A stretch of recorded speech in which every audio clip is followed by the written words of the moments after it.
Hello দর্শক, আসসালামু আলাইকুম। আপনারা সবাই কেমন আছেন? আমরা বেশি একটা ভালো নেই। মুরাদনগরের অবস্থা খুবই খারাপ। মুরাদনগর ভুবনগরের অবস্থা খুবই খারাপ। আপনারা যেই দেখতেছেন ভিডিওটা, দেখুন পানির স্রোত কত বেশি। আল্লাহ তুমি হেফাজত করো, সুবহানাল্লাহ। দেখুন পানির কি স্রোত।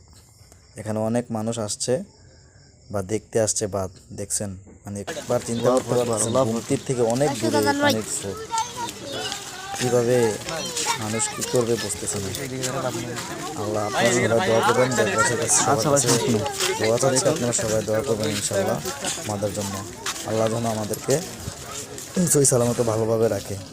দেখুন আইলের থেকে বেশি দূরে কিন্তু পানি নেই, একদম কাছাকাছি, একদম কাছে। এই যে আইলের থেকে বেশি দূরে না। দেখুন কি অবস্থা, পানির অনেক স্রোত। আর এখানে যারা গরবার ছিল তারা সবাই চলে আসছে। দেখুন ঘুমতে কি অবস্থা এদিকে।